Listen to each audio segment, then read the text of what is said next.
Hello dear students, exercise 5.2 का question number 16 देखते हैं। 16 क्वेश्चन में बोला है determine the AP whose third term is 16। आपको एक अर्थमेटिक प्रोग्रेशन का सीरीज बनाना है जिसका थर्ड टर्म 16 है and seventh term exceeds the fifth term by 12, और उस सीरीज का जो सेवेंथ टर्म है वो फिफ्थ टर्म से 12 ज्यादा है। तो आपको सेवेंथ टर्म और फिफ्थ टर्म के बीच का रिलेशन बता दिया है। अब सोचो, अगर आपको कोई एक अर्थमेटिक प्रोग्रेशन का सीरीज बनाना है तो आपको क्या चाहिए? दो चीज चाहिए। एक तो ए का वैल्यू चाहिए जो कि पहला टर्म है, दूसरा आपको डी का वैल्यू चाहिए जो कि कॉमन डिफरेंस है। अगर ये दो चीज आपके पास है तो आप अर्थमेटिक प्रोग्रेशन का सीरीज बना सकते हो, क्योंकि फर्स्ट टर्म क्या होता है? ए। सेकेंड टर्म क्या होता है? A plus d. Third term होता है ए प्लस 2d, फिर a plus 3d and so on. तो हर जगह आप देखोगे तो आपको ए और डी ही मिलेगा।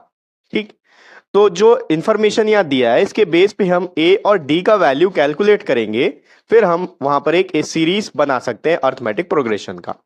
जो क्वेश्चन में दिया है वहीं से स्टार्ट करेंगे। आपको थर्ड टर्म दिया है 16, तो थर्ड टर्म क्या होगा? A3 is equals to 16। ये आपको क्वेश्चन में गिवन है, ब्रैकेट में लिख लो आप गिवन। A3 को क्या लिख सकते हैं अपन? A plus 2d is equals to 16। इसको दे देते हैं इक्वेशन नंबर फर्स्ट। इसके बाद आपको बोला है सेवेंथ टर्म और फिफ्थ टर्म के बीच का आपको डिफरेंस बता दिया कि सेवेंथ टर्म जो है फिफ्थ टर्म से 12 ज्यादा है। अब सेवेंथ टर्म पहले कैलकुलेट करते हैं कि सेवेंथ टर्म क्या होगा। Now A7 equals to, seventh term क्या होगा? A plus 6d। और वैसे ही फिफ्थ टर्म निकालो, A5 equals to A plus 4d। यही होगा। अब जो क्वेश्चन में बोला है क्वेश्चन के अकॉर्डिंग अपन चलते हैं, अकॉर्डिंग टू क्वेश्चन। देखो यहीं पर सब गलती करते हैं, आपको यहां पर थोड़ा ध्यान देना है। क्वेश्चन में क्या बोला है? सेवेंथ टर्म जो है फिफ्थ टर्म से 12 ज्यादा है। अब मैं हमेशा आपको बताते आया हूं कि इक्वेशन का मतलब क्या होता है। इक्वेशन का मतलब होता है इक्वल कंडीशन, ठीक है, जहां left hand side right hand side के इक्वल होता है। तो अगर क्वेश्चन में हमको A7 को A5 के इक्वल करना है तो कैसे होगा? देखो क्वेश्चन में बोला है A7 जो है A5 से ज्यादा है। कितना ज्यादा है? 12 ज्यादा है। इसका मतलब A7 बड़ा है, तो इक्वल कंडीशन तो हुआ नहीं, ये बड़ा और ये छोटा हो गया। हमने बीच में इक्वल का साइन लगाया है, तो इक्वल करने के लिए क्या करना पड़ेगा? ये जितना ज्यादा है उतना ही यहां पर ऐड करना पड़ेगा।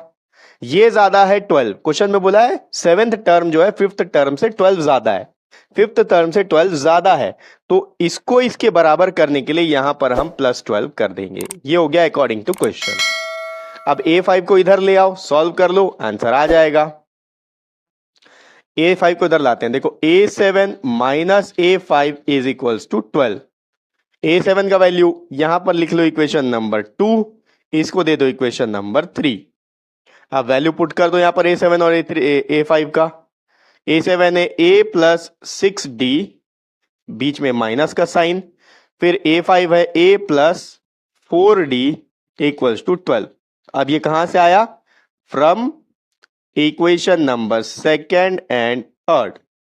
ठीक, ये जो छोटी छोटी चीजें हैं, ये चीज अगर आप एग्जाम में लिखते हो तो आपका एक भी नंबर नहीं कटेगा।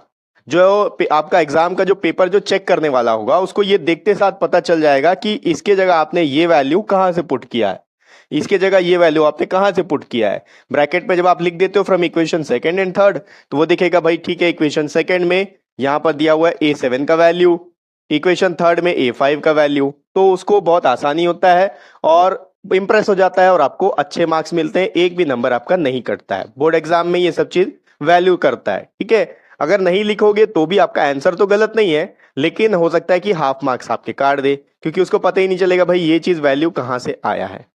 ठीक, ओके, अब आगे इसको कंटिन्यू करो। देखो ब्रैकेट ओपन करेंगे, अंदर माइनस साइन का मल्टीप्लीकेशन होगा, ये तो एज इट इज रहेगा A plus 6d minus into plus minus A minus into plus minus 4d is equals to 12।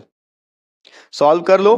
देखो a से a कैंसिल हो जाएगा क्योंकि ये प्लस में ये माइनस में है, और 6d प्लस में माइनस में है, तो 6 माइनस 4 हो गया 2d is equals to 12।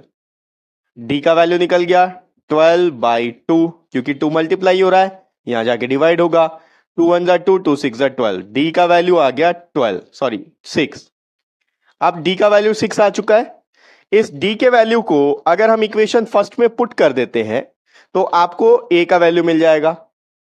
Put d is equals to 6 in equation number first equation क्या है, a3, या फिर आप लिखो a plus 2d is equals to 16।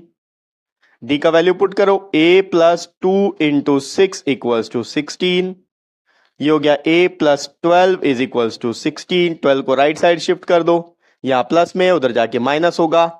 a equals to 16 minus 12, तो a का वैल्यू आ गया 4। अब a का वैल्यू भी मिल गया, d का भी वैल्यू मिल गया, अपन सीरीज बना सकते हैं। Therefore AP series will be, क्या हो जाएगा, सबसे पहले a यानी कि 4, फिर a प्लस डी यानी कि, चलो ऐसा निकाल लेते हैं, a का वैल्यू निकाल लो, a का हो गया 4, a प्लस डी ये क्या होगा 4 प्लस 6, क्योंकि d का वैल्यू 6 है, ये हो गया 10। a प्लस 2d, तो 4 प्लस 2 इंटू डी का वैल्यू 6, 4 2 जा 6, 6 2 जा 12, 12 प्लस 4 हो गया 16। थर्ड टर्म तो वैसे भी दिया था आपको 16।